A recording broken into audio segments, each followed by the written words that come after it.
This episode is sponsored by MJ's Progress Not Perfection Meeting Center Association. We are in our meeting center where we do all these meetings for mental health and addiction.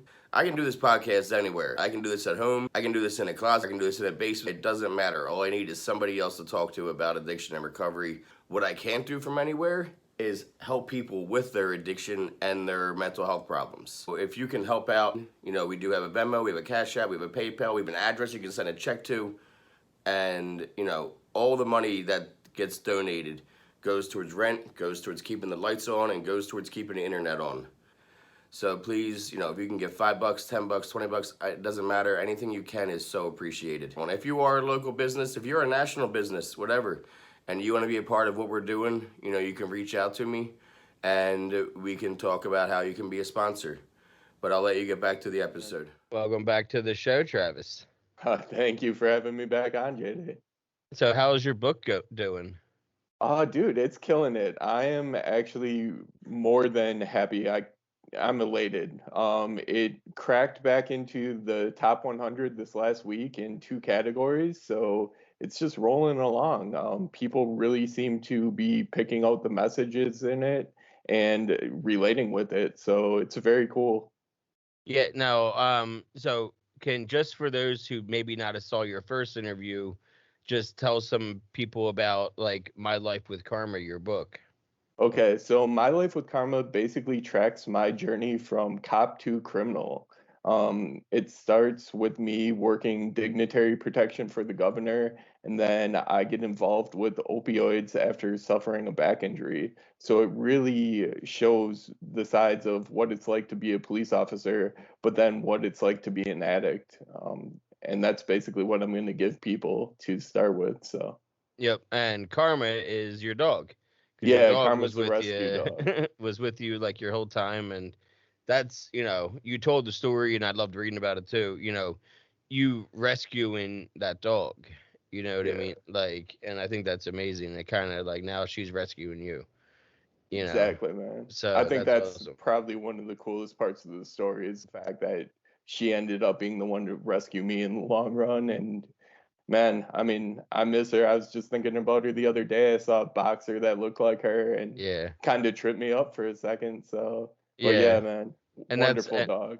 yep, and that kind of leads me into holidays Yeah, coming up because like grief ties into a lot of our stories, right? And a lot yeah, of the reasons why a lot of us use or drink. And the holidays always bring up memories with certain people and pets and especially people when they are pet people. oh, When for sure. like obviously you're a dog person when you write a book and name it after your dog. Right. Just Like a little bit of an indicator there. yeah, the guy that wrote Marley and Me, he wasn't a cat dude, No, not at you know. all. So, that just it goes right there to tell you like that would have memories coming up, just like that's a relationship that you had. And so you have memories. So it's always like triggers. How do you because this is like your what ninth probably holidays in sobriety. How do you usually get through those like memories and triggers without having to feel like you need to drink or use them away? Dude, that's a great question. I think accountability partner, like my wife doesn't drink, so right off the bat, that's someone I can turn to, and she knows all my inner workings. So I really don't have to explain too much to her, and I can even if I need to say, "Hey, I need a timeout for a second," like she understands if I need to walk away. This year it's going to be a little different. A lot of my holidays they're double headers. So, for example, Thanksgiving, I've got my wife's 30th birthday too on the same day. So it could be intense. Like, I don't think we're going to go out, but she has younger sisters and they want to do something, potentially take her out for her birthday. So, I don't know. It may be something that I haven't faced in a while, like, because I don't go out much. I do my thing and I try to stay clear of places that could potentially trip me up. So that Yeah, being like said, we'll yeah, see, man. going into like restaurants or people were like getting some drinks back to back, before the meals even show up is a different kind of atmosphere than like going out to dinner with your wife where that's not the reason that you're there. Yeah, exactly. You nailed it right on the head. Like just So, because your wife doesn't drink doesn't mean her sisters are not going to have a few. oh yeah, exactly.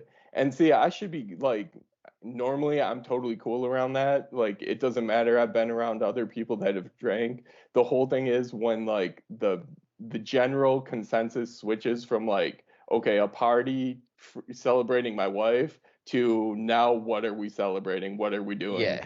And It that's it's yeah, it's almost like they're they're using her birthday as the excuse to get drunk as shit.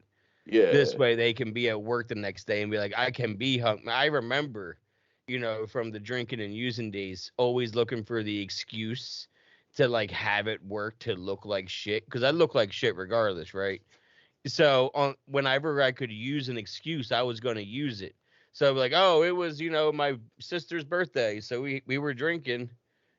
So like it's almost like you want that excuse whenever you can use it to really like dive in. And not to say they're alcoholics, but I'm just saying like I know what it's like to even just like try to drink like a regular person and be able to use that excuse. oh yeah, for sure. And see, I've done the same thing before. I've tried to just drink, and that doesn't work for me. It will work a couple times, but eventually it's gonna get the best of me. I know that. So I don't even play that game anymore just because it's not worth rolling the dice. Yeah, I remember the story you told, about the one time that you tried to just drink Yeah. and, ended up. With a TBI, yeah, massive head injury. So Yeah, you it know, just it doesn't work for me. it doesn't work. It does. Yeah, No. you've definitely proven that. That was what, around Halloween 2012. Yeah, So yeah. that So anniversary just passed. it did, yeah. And I have a track record. Halloween's always been a bad holiday for me I for remember. whatever reason. Yeah, we talked in like August. So how was Halloween for you this year? This year, non-eventful. I mean, I really kind of made sure that I wasn't doing a whole hell of a lot and that I was at home, I was being safe, I didn't have shit around me, and there was no way in hell I was going out. So So I I just guess kind you're of, lucky that your wife's not like one of those like wives that are really, because some women are really into Halloween. oh yeah. Like they have to dress up and couples costumes and all that kind of stuff. So it sounds like you're pretty fortunate that if you I watch Modern Family, and Claire is really into Halloween and scaring people and shit and dressing up and doing the whole thing. That would be a really hard relationship for you to be in, because Oh, I that's would somebody who struggle. wants to celebrate every year. For sure, man. I would struggle with that. I'm fortunate, like I said. I mean, she's my accountability partner, but because she knows me so well, she knows what my little triggers are, and she just helps me avoid them. So it's really awesome to have someone like that in your life where they'll step up to the plate just knowing that, okay, this could be an issue for me and not wanting that to happen. I mean, it's so cool to see that because I don't always have to advocate for myself. You know what I mean? I'm not constantly beating that drum like, hey, I can't do this, or I don't want to. She'll just step up and say, nah, this year, why don't we do this? Because I know that'll be a comfortable situation for both of us. So it's Yeah, cool. and you guys have been doing it for a while, because if I'm not mistaken, you like 2014, 13, something like that. Yeah, Like you're on I, it. yeah, you got that's because I remember you even went to Arizona together, right? And then came back when that whole thing with you Yeah. stealing that painting from the Yeah. Yeah, that $100,000 painting that made me so wealthy. Look out, yeah, man. yeah, Yeah. yeah, killing it now.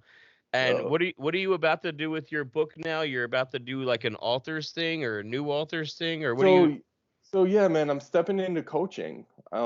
With so the program I went through to produce my book, essentially they have cohorts every like around 6 months. So I'm going to be doing author coaching this next 6 months, trying to help people get from the creation stage of their book to getting it published. So really looking forward to that. So how does that go? Does somebody like contact you through something?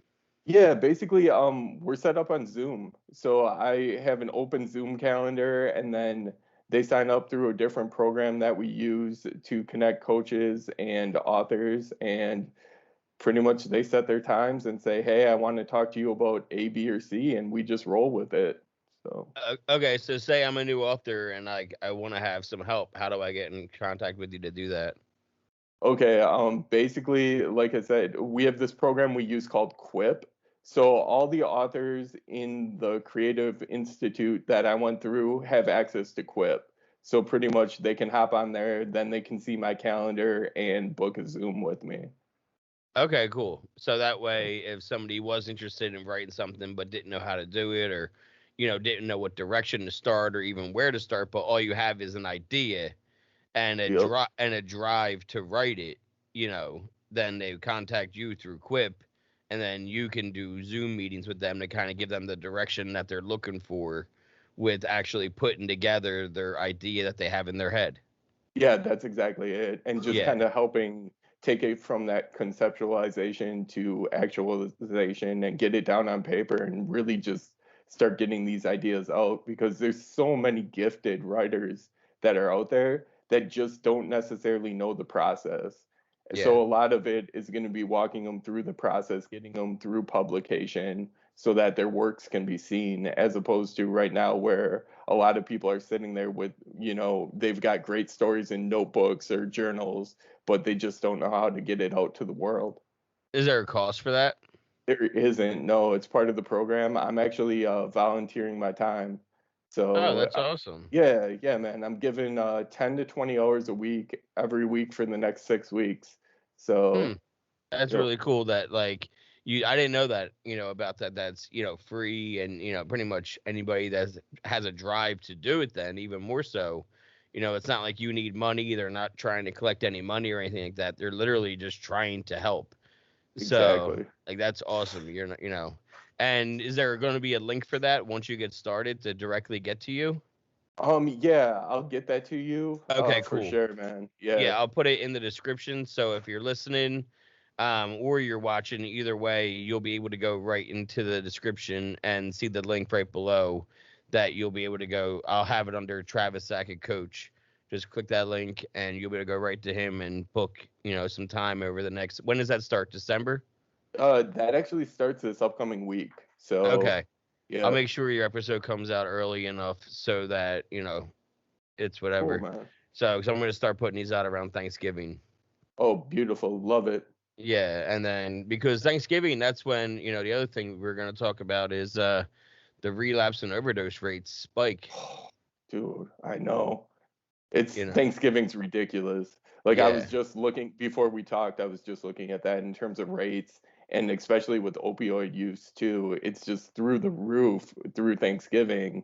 And I think a lot of it is like you said before, man, holidays bring up past stuff. And if we haven't worked through that, it can be an issue. It's so easy to get caught up on past shit you didn't realize was still there and still kind of not necessarily haunting you, but still kind of around that corner, if you know what I mean. This is when it's bad, is when, the people that are, the normies, right? The people that aren't alcoholics or addicts, when they're like, holy shit, it's Christmas time, it's seasonal depression time.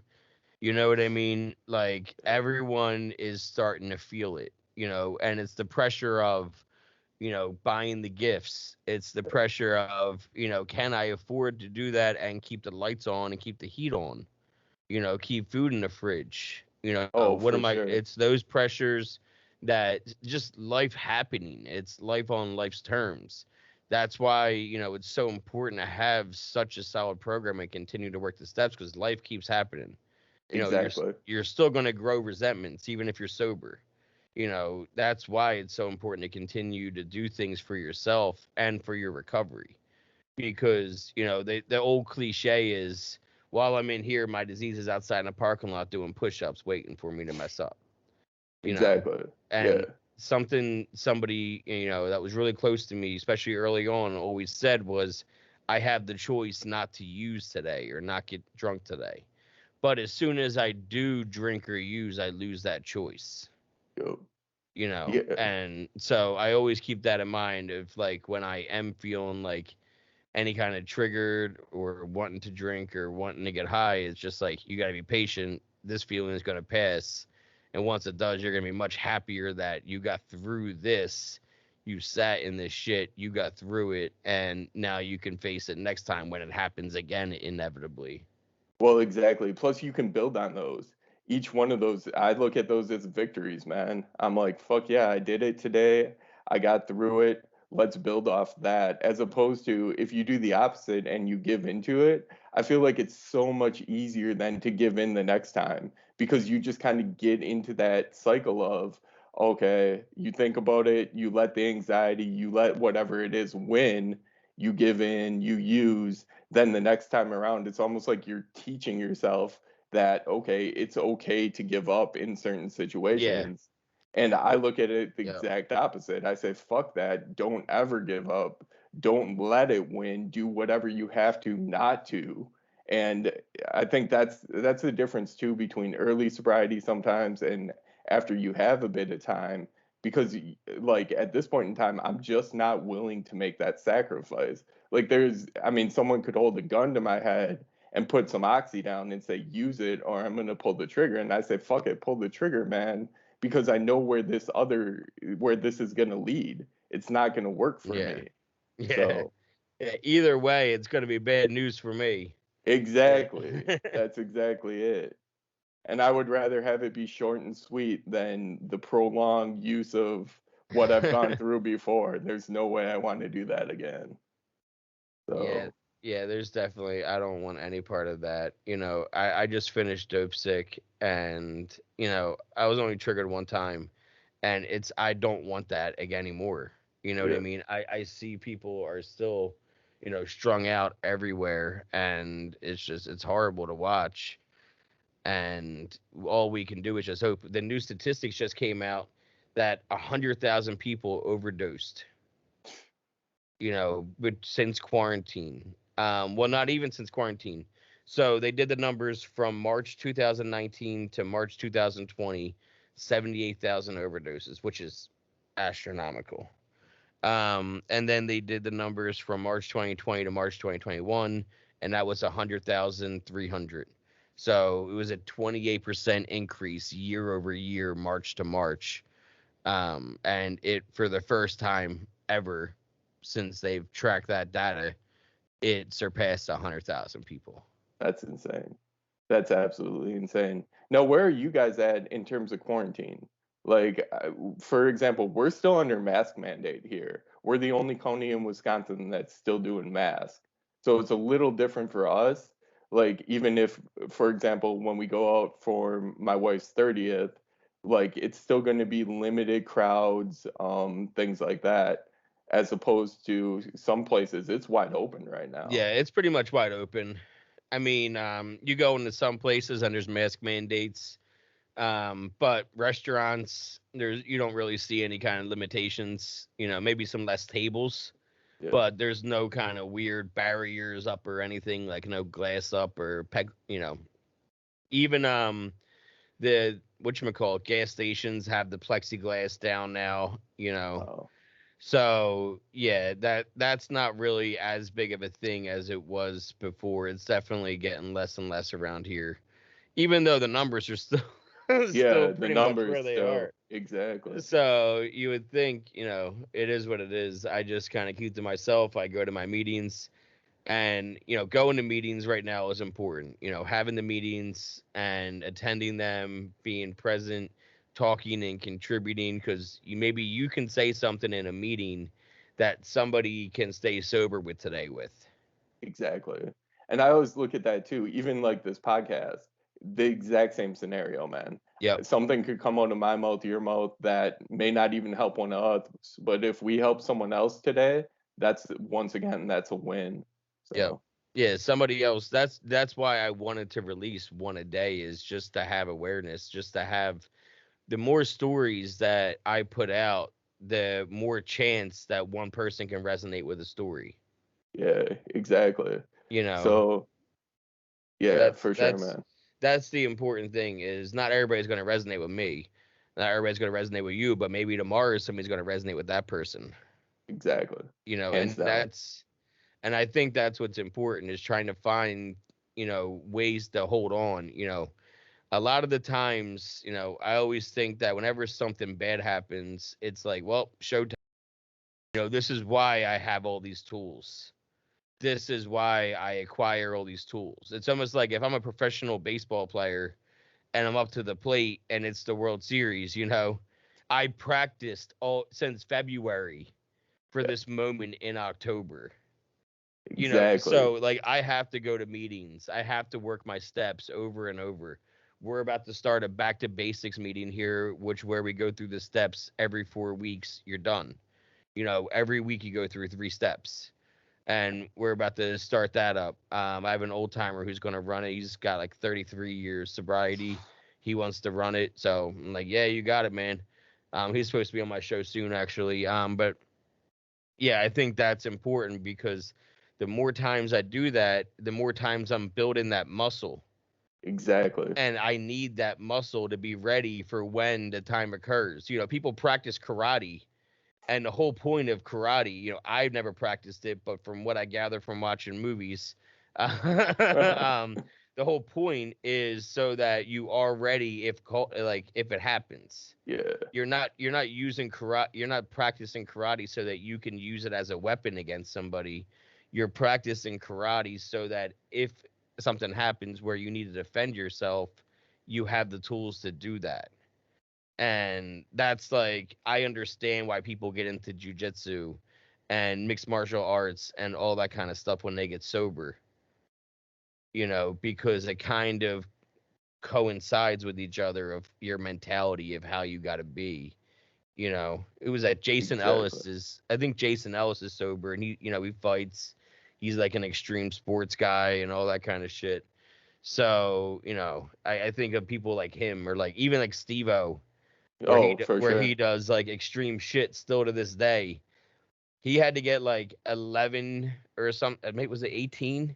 It was a lot. It was in the teens. Staples or screws in his ankle, and he did it in sobriety with no opioids. Damn. He refused them That's, I all. mean, He think just about took that. Tylenol. Wow, man. But that's that fighter's mentality. I mean, that's once again, how much are you willing to take to keep moving forward? And how much are you willing to say, I want this life as opposed to a different life? I mean, that's really what it comes down to because you make that commitment to yourself every day, but then you make it time and time again in each decision. And I feel like someone like Steve-O, for example, how many times did it take him to finally make that decision? Well, it's, hey, I want a different life. And now look at what he does to maintain that life. It's insane. I Yeah, and mean, it's being extremely self-aware. oh, for sure. That's when you're working a program and you're extremely self-aware and you're very honest with yourself about your limitations and what you can and can't do. Yep. Because being able to be self-aware to know where something's going to take you is so important in this. Last summer when I was having doctors trying to shove morphine and Xanax down my throat when I was having a lot of health problems and I was refusing them, it was getting harder and harder to refuse them, because they're so adamant about it. Yeah. But each time I did, I always did feel better about myself. Like, okay, because I know where that's going to take me, and it's not going to be good. I'm not to be responsible with those. I don't want even the chance to try to be. Yeah. I don't want Exactly. to find out. Yeah. I think the sad part about that though is like you said, you continually had to advocate for yourself though. Like, and I think for so many people that's tough because you get asked once, okay, you can give a hard no, this is why. You get asked twice, okay, once again, but all of a sudden you're on your fifth, sixth time around and the thoughts have been just wheeling in your head and you're like, well, maybe I can get on this hamster wheel.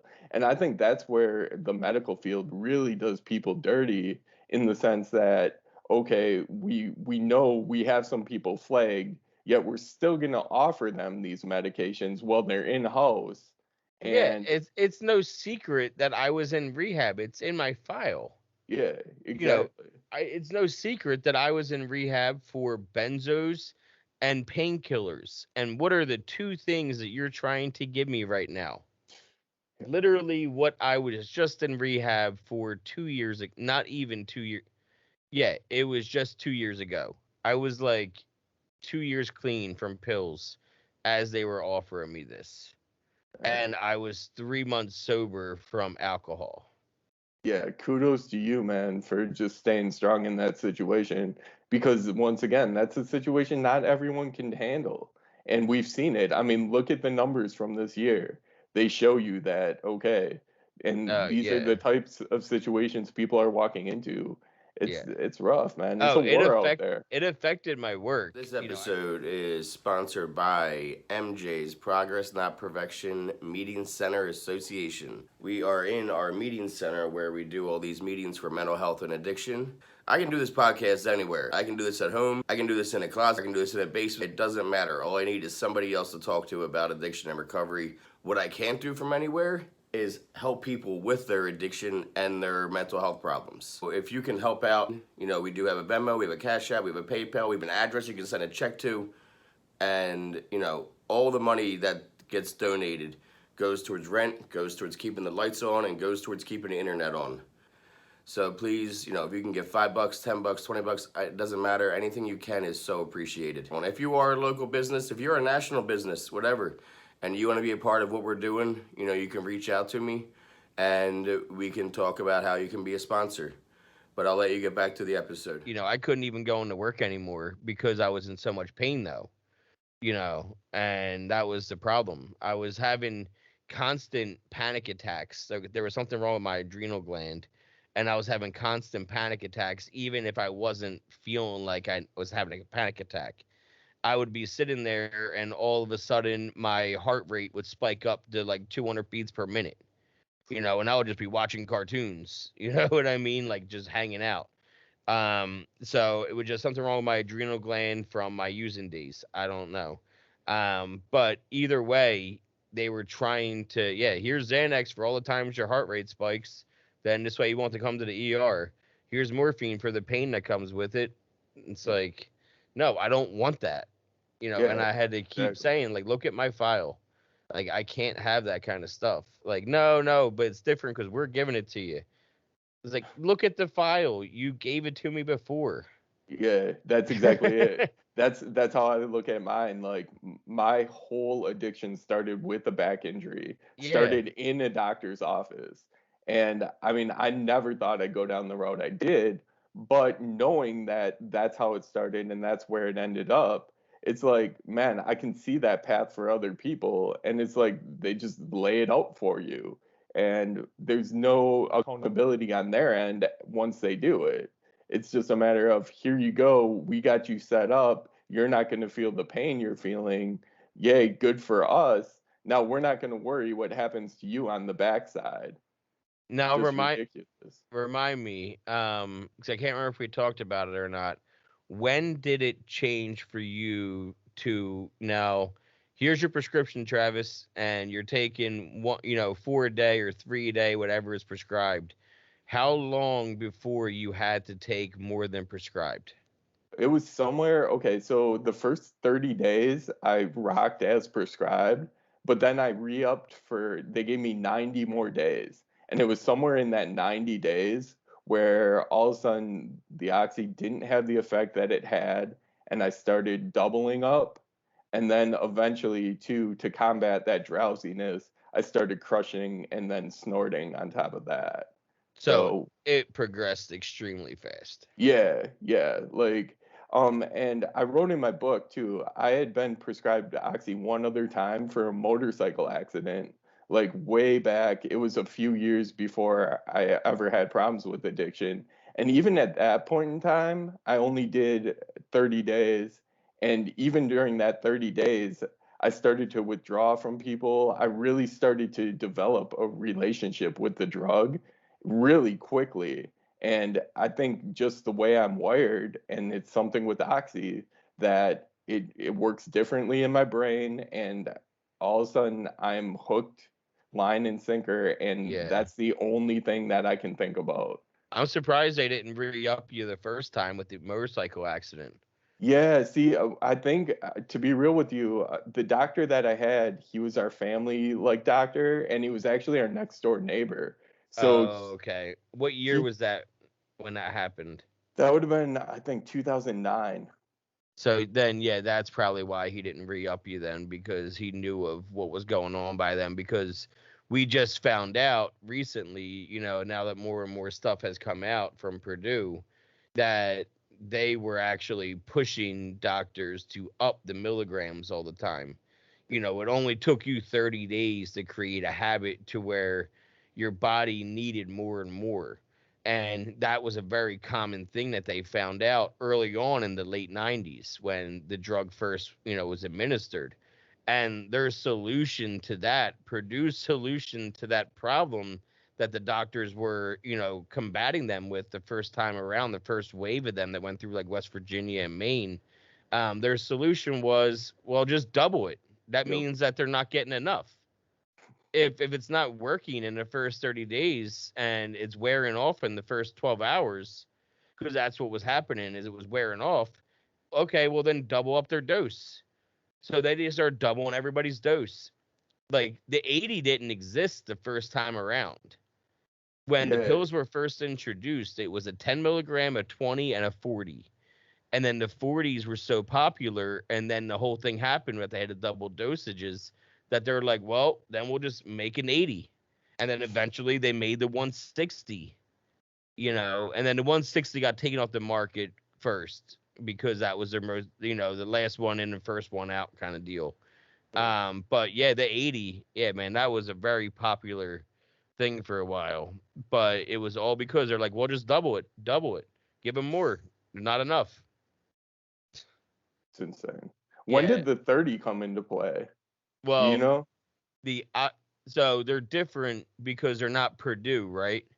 So, Purdue is the one that was the original OC Oxycodone. The one, that eventually turned into an OP that was a gel. That's Yep. Purdue's Oxycontin. Now, other companies make, different things like oxycodone or hydrocodone or roxycodone. Yep. And roxycodone is the 30 milligram blue one that is Gotcha. extremely popular on the streets as well. Like, in my opinion, the most popular on the streets ever was Oxy, you know, OXY is what I'm saying if you're Yep. listening, Oxy. But Roxy with an R is, in my opinion, the second most popular pill that's on the market that's a painkiller. Exactly. Like Xanax is the most popular benzo, hands down. But I think for painkillers, it was Oxy, and ever since it went away, now it's the fentanyl laced blues. I got clean right before they got popular. Gotcha. So did So I. yeah, I luckily for me, I escaped that part of opiates, by the skin of my fucking teeth when it comes to when everybody started lacing, the Roxys, the Yeah. blue ones with fentanyl. But that's probably the most popular pill that's around, according to what I'm reading and hearing about, that people are overdosing the most with now. People aren't overdosing on the prescribed Roxys. They're not overdosing on Oxys. They're overdosing because fentanyl. Fentanyl. Exactly. 2020 had the entire calendar year, January to December, had 93,000 overdoses. We talked earlier about the 100,000 that was from March to March. Well, January to December was 93,000, which is an astronomical number. 78 of that 93 were from fentanyl. Like other Damn. drugs were always in their system, right? Yeah. But fentanyl was always the cause. So 78,000 out of 93, that is an alarming number. Oh, that's disgusting. I And mean, that's the ones we lost. That's not even including all the ones Narcan saved. yeah. You No know. kidding. So Yeah. I'm sure that number is way higher if it wasn't for Narcan. Oh, exactly. I think whenever too you look at those numbers, it's always okay, what's reported versus what do we actually see? Where are the people too that whether it was Narcan or even by the grace of God, they survived somehow at night at a party or at home, and then they wake up and they're like, "Damn, did I OD?" I Yep. mean, I don't know how many people I've heard that from that are like, "I think I OD'd. I'm not sure." How scary is that? I mean, where you can't even tell whether or not for sure because you had no one looking after you and Yep. you ventured off somewhere. Yeah, Yeah. that's And nuts. speaking of fentanyl, I was reading the other day about how 30 of 50 states, Pennsylvania being one of them where I'm at, I'm not sure about Wisconsin where you are, it is illegal to actually have a fentanyl testing strip. So, like, there's a lot of states that promote harm reduction, Yeah, that are openly promoting harm reduction, that are giving addicts for free these fentanyl testing strips so that they can test their drugs to make sure it's not fentanyl that they're putting into their body. Because there are people that don't want to use fentanyl that are getting fentanyl. So what they can do is test their drug, and when they find out it's fentanyl, ditch it and not use it so that they don't die or yeah, do too much of it, because they're going to die if they do. So it's so important in anybody that promotes harm reduction that they're promoting these testing strips. Well, a lot of states are saying that if you have a testing strip, we're going to arrest you for paraphernalia. paraphernalia. Yeah, see, my cop brain was just thinking that that's how Yep, they're gonna rope people in on it because they're paraphernalia. gonna say, "Yup, So, but luckily there are some cities that are fighting back. So I personally know, this is how I know about it, is Philadelphia. The mayor in Philly is saying, no, we promote harm reduction, so we don't like that. We're not going to prosecute any of that. So the DA and the mayor are both on board together to not prosecute anybody that's been arrested for paraphernalia for having testing strips. that's beautiful, man." So I like that they're like, nope, we don't like that. We're not going to prosecute anybody. Don't worry. So even if it happens, they're just doing their job, but we're not going to actually follow through with it because it's bullshit. Because it is. It is, yeah. Plus, just think about that. That's just another charge too that can get added on. That okay, great, because that's exactly what someone needs. Let's just throw another charge on top of it, some kind of bullshit that they can use to fish, and then say, oh, okay, well, we found testing strips, so now what kind of search does that lead into as well? And it's all because someone's trying to be safe. I mean, that's ridiculous to me. And Take us to your dealer and we won't charge you for the testing strip. right, yeah, give us the bigger fish and we'll let you go. Oh my goodness. Yeah, How many times do you hear that? they definitely tried that with me. Yeah. You know what I mean? That it always happens. It's Oh, part. yeah. I think it's part of your script probably. Oh, I'm sure it is. I mean, I didn't have it as part of my script, but I know plenty that did. Well, yeah, 'cause you had a And different kind of role yeah, where exactly. you wouldn't have been encountering drug addicts Yeah. in your role as a cop. So, and if you were, it wasn't because of their drugs; it was because of whatever actions they were, doing or whatever. 'Cause Exactly. you're usually protecting the governor, right? It was more like, Yeah. yeah, that's what I thought. Yeah, Yep. the only time that I really came across drugs was when I was at the Capitol with our homeless population. And a lot of the time that was more or less like you would find like spoons, you would find paraphernalia, but you wouldn't necessarily find drugs themselves because what people would do was they'd shoot up and then they come into the Capitol where it was warm and just kick it in the cafeteria and not out, and then we'd have to go interact with them, make sure, okay, is this person A still alive, Hmm. and then go from there. Yeah. But that was scary too, just because you'd see people that all of a sudden they'd be at a table and they'd just fall out completely. And it's Yeah. like if you were a rookie cop and you didn't know what you were looking at, that could be very daunting. For me, it was like, oh shit, this guy's falling out. We got to get some Narcan. We got to get something rolling. Like, let's check his vitals. I mean, it was just, what can we do to save this person? But for other officers, they just walk by and ignore that shit. They'd be like, this is a daily occurrence. We're not dealing with this. And just turn the other eye and be like, okay. Yeah, I remember being in Chicago one time, and I walked out of my hotel to smoke a cigarette, and there was a homeless dude, and it looked like he was about to pass out, and I guess he had already called 911 or something. I don't know, because I feel like he passed out, and as soon as he did, ambulance arrived, and people hopped out and started narcanning him and shit. Damn. So I have no idea what happened in that moment. I might have been a little bit high, so maybe I saw him at different times because Chicago was a really weird trip for me. It was like 6, 7 months before like I quit opiates, right? Okay. And we drove out there, my brother, my sister, her boyfriend, and her brother, and we all drove out there for a long weekend, like a Friday through Sunday kind of thing in the fall where it's nice and just to walk around and see Chicago. And I'm like, as a pill addict, I'm like, shit, how am I gonna like do this? Yeah. Like, I gotta bring enough to get by. And because none of them do pills, they just party. Yeah. So I'm like, all right, I'll get like 16. Well, I'm also a drug addict. Yeah. So guess 16's not enough. 16 were gone by Friday morning. Exactly. Yeah. We got there Friday morning. But I got to 16 Thursday morning, and that was the problem. Yo. So when we left late Thursday and we drove straight through the night, we got there early Friday morning with some stops. I was doing a lot of they were gone. We got to the hotel, I did the rest. So that's why it's a little bit iffy on when I saw that dude pass out and when the cop showed up. It could have been different times of me smoking because, again, I was a little bit high then. But the important thing is I didn't bring any subs with me. Oh man.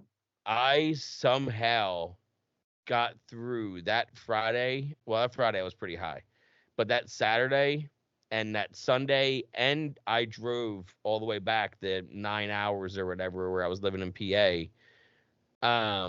Then I drove 2 hours to Jersey to go get pills, but but it wasn't even until the next day. So I went like 3 or 4 days, and I didn't really feel it. Wow. And at one point, I even said to myself, I could probably stop now because, like, I think I'm through it. Like, what would be the hardest part? The first few days. Yeah, exactly. And then what happens is, like, you get that text, hey, how was your trip? Yup. From my dealer. Yup. I know those texts. Know all about those. And as soon as I get that text, my 3 days that I had and I was proud of out the window, I'm like, good, I'm actually glad you texted. You home? You around? Can I swing by? And he's like, yeah, I'm home. I'm like, all right, I'll see you in 2 hours. Because it was a 2 hour ride from there. So, like, it was just that easy for me to hop back into the car and go another 2. Yeah. And Exactly. it was like behind me. In my head, I'm driving, like, this is a new day. Like, like, perfect. We're coming back from a nice trip. We had a great time. Nothing bad happened. I'm not withdrawing too bad. I'm through the woods of the hard part. This is amazing. And then I get the text, and it's a wrap. See, and I wrote about that in my book too. Like I was trying to explain how it was because my dealer was also a weightlifting partner. So I saw this guy at the gym. He knew intimate stuff about my life.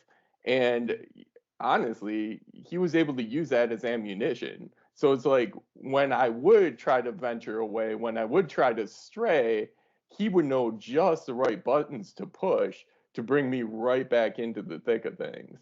And Yeah.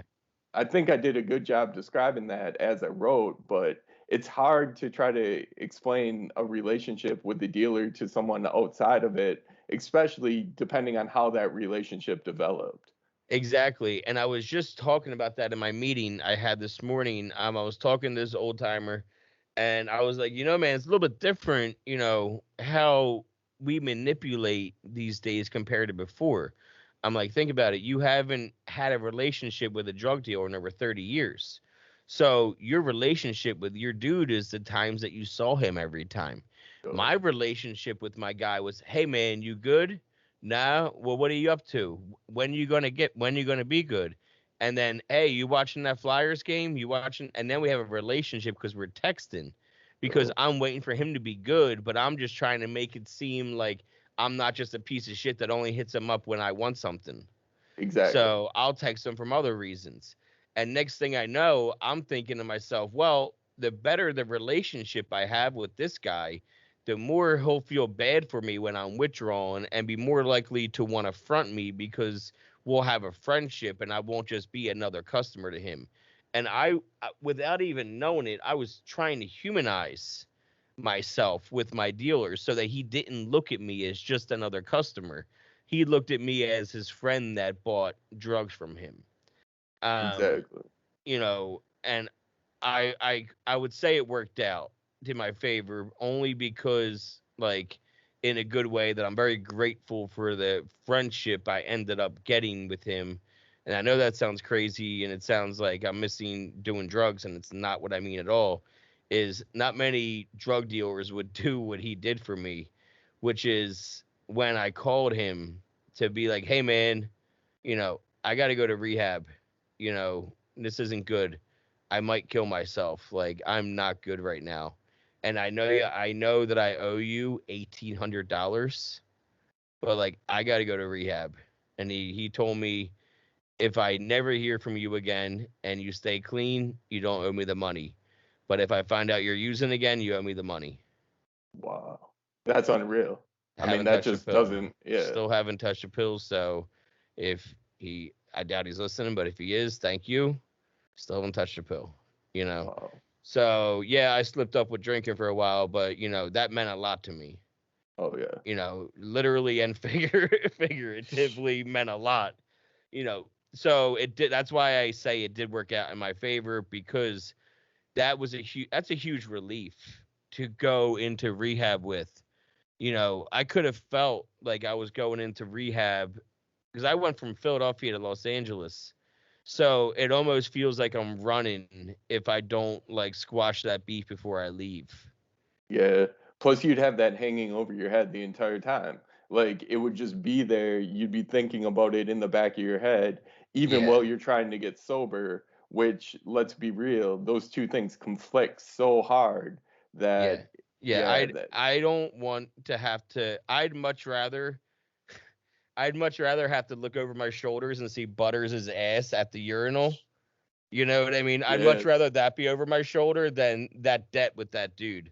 Oh, exactly. Hands So down. I'd much rather have to see that over my shoulder than have to worry about, is he looking for me? Yeah. Because that dude was a serious dude. He Oh, didn't yeah. do drugs. He sold drugs. Yo. It was that kind of guy. So like, I don't want to have to worry about that kind of thing. So I think going into rehab with that amends already kind of done was huge for me, because I was able to go into it the with also the drive of, I have to do this. I have to learn this, because I don't want to have to pay that back. Oh, yeah. And if Plus, I don't get this right, if I don't take these suggestions that they're giving to me, I could relapse. And then I could also have a $2,000 bill waiting for me, that will show up, because everybody does talk where I'm from. okay. Anybody from my area who's listening, I don't know who listens that is still an active use that listens to me. I put my shit up on Facebook. Anybody that could be friends with me from my using days could listen to this for all I know, and they're just not telling me. I don't Oh, know. yeah. It's not like we see those kind of numbers. Yeah, So we don't exactly. know who's listening or who's watching. Even if you hit like on my YouTube right now on this video, I'm not going to know you hit like. I have no idea who hits like. So that's the thing is, I don't know who's watching or who's listening from back in the day. And that's why I never mention names. And whenever I'm talking about somebody and they're listening, they know who I'm talking about usually. So because we all talked, that's our type of area. We're all small town. Everybody knows everybody. Everybody knows somebody from 4 towns over too in their little town of what knows what or who knows Gotcha. who. So, that's just the way South Jersey is. So yeah, like I have that in my head of like, I definitely can't slip up because he's definitely going to find out. And he'll definitely text me saying, hey man, found out. So Yeah. I don't want to fuck around and find out. No, I don't I don't blame need you. to. I don't need to. I got too much that I enjoy doing now, you know. And in sobriety, you find ways to find joy without drugs or alcohol. Well, yeah, and I think that's like to bring it full circle, talking about the holidays. That's the thing. You find joy in things that you probably missed before in the holidays because you were using.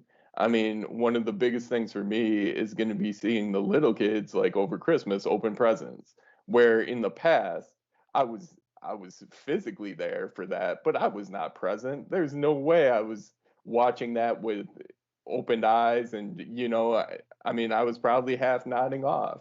And now I actually get to see that excitement, that joy, and I can take something away from that and build on that throughout the day and be like, okay, that was an awesome experience. What's the next good experience I'm going to have, as opposed to, okay, when's the next time I'm going to pick up? Yeah, that was the thing. Before the holidays, they were, how am I going to sneak out of this party to get high? Yo, How am I going? It's not like the memes that you see where, like, you see the cousin at the party that wants to smoke a blunt. It's not like that when it's drugs. You no, have to be really sneaky to find it. You know what I mean? Like sometimes you have to get deliveries while you're at a party. Like, I don't know if you ever had to do that stressful thing where you had to like kind of time out smoking a cigarette outside while somebody drives by to like drop you off drugs because you can't escape this party because it's at your house, but you need to get high. So you yeah, need to be like, I'm going out for a cigarette. Oh, don't come with me. I got to make a phone call too. And I don't want you to hear the phone call. I'm going to smoke alone this time. This way you're out there, and this way, can they see me out the window? Am I good? yeah. And then really their phone call is talking to the person that's delivering you drugs. Saying, hey, where And you at? When you gonna be here? Yup, yeah, and then I'm exactly. standing out there on the phone, and they're like, "Did somebody pull up to you?" Like, "Oh yeah, somebody's lost. They asked me for directions. I told them how to get out of here." And then I walk into the bathroom, and you get high, Yup. and the whole entire time you're stressed out. Did they see me? Did they see that? Did they see anything? What did you're sticking shit down your socks, and you're putting up your nose. Yeah, exactly. And I hated that shit. But I had to do it to get through that party. Exactly. Yep. You And I know. was the same way. See, I was the grocery store guy. I was the guy that, okay, if you need something, I'll go get it because then I can leave. I was always Yeah. that dude. Yeah. And then it would always be, oh, the store was really crowded. I'm so sorry. There was such a long line, Yeah. like, or it was picked over. I had to go three different places. You know, the shit you make up, but they're like, Like, okay, it's holiday, it's realistic. yeah. Maybe we believe it. They're like, And oh, yeah, blah blah blah needs a ride from the train station. I'll go. I'll go. I'll go. oh, Yeah. exactly. Yeah, stuff like that, man. Yeah. It's the shit we would do. In there, and that's the thing is I don't have to have those stresses anymore.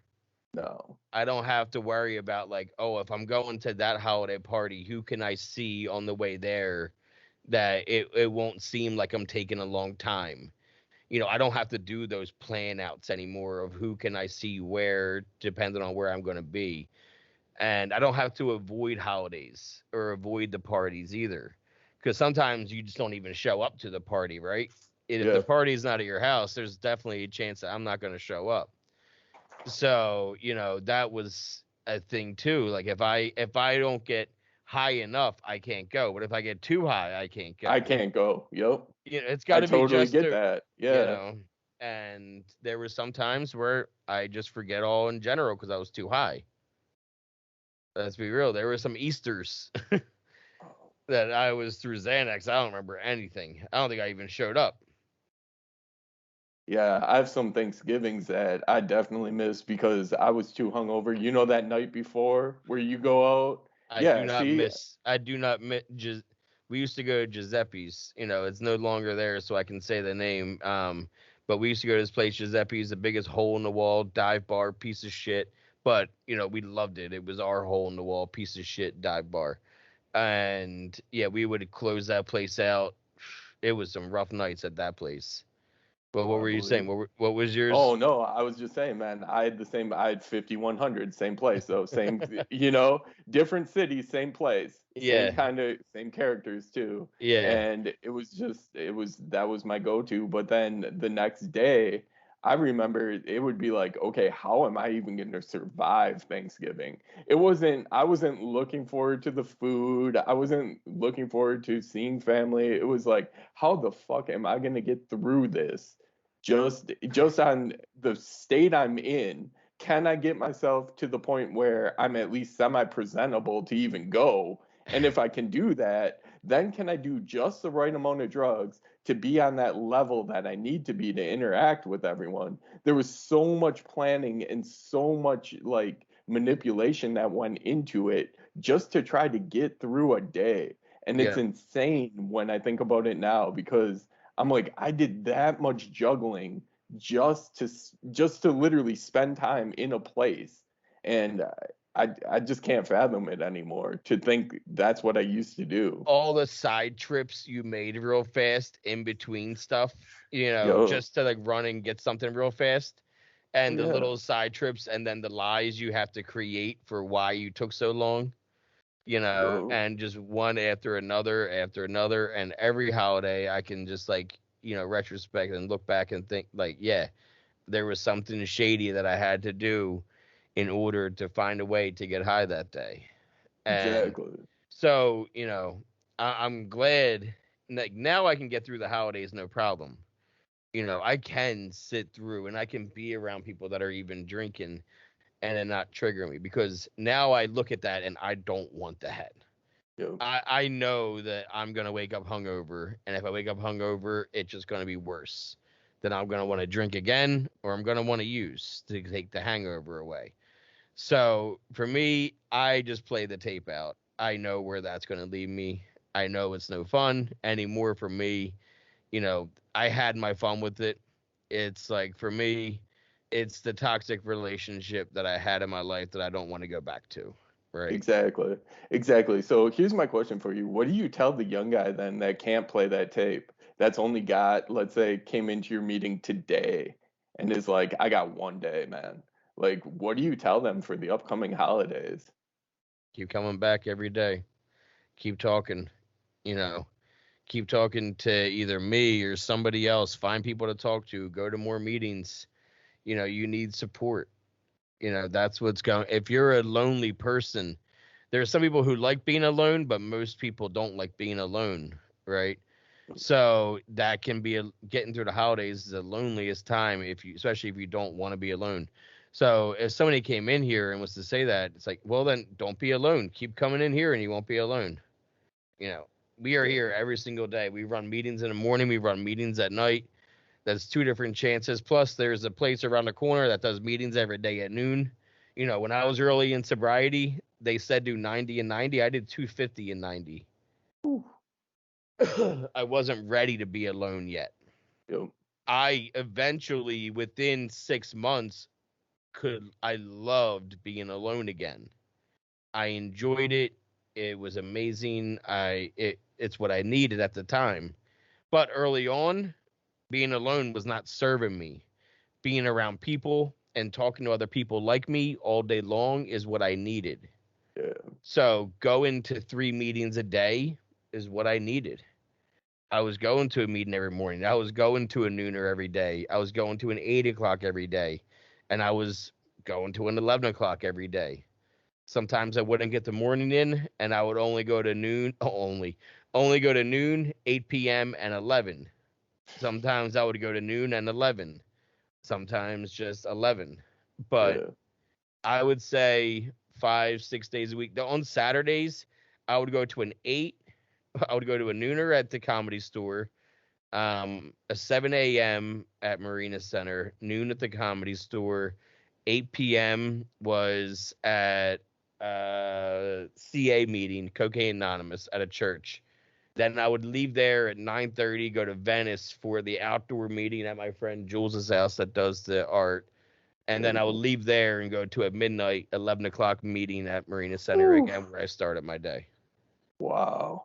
So you So literally you packed your day to the point where you didn't have those times because you were jumping from meeting to meeting, and when you weren't at a meeting, I'm sure your thoughts were around what just happened at the meeting, what's going to keep me sober for the I next was I was few. reading a book, man. I was doing the work. I See, was there working you with my go. sponsor. I was walking everywhere.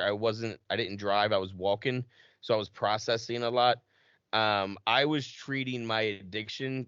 I was treating my recovery the way I treated my addiction, right? Yep. So I wanted to be in recovery. That's why I went to LA. I wanted that. Nobody forced me to go there. I was done. It had been 10 years with pills. I was just done, man. So I was taking suggestions, and within the first couple of weeks, someone said you have to want this as bad as you wanted your pill. And when you treat it the same way, you're going to get the same effect. You got the pill every day, you're going to get sober every day. So every time you're feeling like you want that pill, hit a meeting. So when I got into sober living, I was in the, residential 29 days where they take you everywhere. And I only went to 2 meetings a day because they were taking me to noon and 8 p.m. But I got into sober living and I could go to more meetings and I could just take myself there. And they gave me permission to break curfew every day to go to 11 o'clock because they knew how important the midnight meeting was to me. And my sponsor was there at every meeting with me and took me home every night. So they trusted me to go to that. So I was lucky with that. But yeah, that was huge for me. Going to those 4 meetings a day, 3 meetings a day, that was important to me, man. And switching it up too, and finding different groups because not all the groups are the same. There's the same people in the same groups, but you go to different groups to find different people to maybe find somebody else you're going to resonate with. Oh, exactly. So like I had little different cliques all over LA that I would go hang out with all the time, just as a way to like have new people, new fresh faces to talk to all the time. So, but I was chasing my recovery as much as I chased my addiction. And that shit changes your life. When you put that kind of focus into something, it pays off. But you have to be for you sure. have to be patient and just know that it's going to work as long as you want it to work and not need it to work, because there's a difference between the wanting it and the needing it. Oh, hands down. I think like the needing it, I look at that like when I had to be sober for court, for example, I needed it at that point in time, but I wasn't fully committed. It was like I'm committed for this short time period, but in the back of my mind, I was always looking down the road saying, okay, once this is over, then I can go back. And where it switched was after the head injury for me. I realized, okay, now my brain doesn't function the way I want it to on a normal day necessarily. So it's for me to put chemicals on top of that just does not, I don't even know what I'd be getting myself into. And it scares the shit out of me because I know on a bad day, for example, like when cognitively I'm really not hitting where I need to, I know what that feels like, but I don't know what that feels like with medication on top of it, and I don't want to know because it's such a slippery slope to begin with that Yeah. all of a sudden to try to go down that path, it doesn't make sense. Yeah, and you had the TBI on top of that. Like Yeah, that's yeah, something that's not exactly. going away. So No, that's something that's going to constantly also be, that you're living with, not battling, but living with. yeah. So, but I appreciate you sitting down and chatting with me again, Oh, of Travis. course, It's man. always Thank nice you. talking. So, and I'll make sure to have the links in the description again, and I'll have the link for your book, My Life with Karma. Well, what's it like, $10 right now? It's so the ebook is 99 cents. I'm really Oh, okay. trying to make it accessible for everyone, and then the paperback is 14.99. Okay, cool. So, Yep, yep. and that will be on Amazon. So the Yeah. link for that Amazon for that book, it's a great book. I have it. Thank you. He sent it out to me. That's gonna be at the bottom. Also, the link if you want to be coached, if you're looking to write something, that's gonna be at the bottom as well. So just go and check that out if you're interested in that. And thanks again, man. It's always nice Yeah, talking to thank you and you. chatting. Hey, JD, So, always a pleasure, man. Thank yep. you. Have a good day, All buddy. right. You too. Take All her right. easy. See you later. See ya.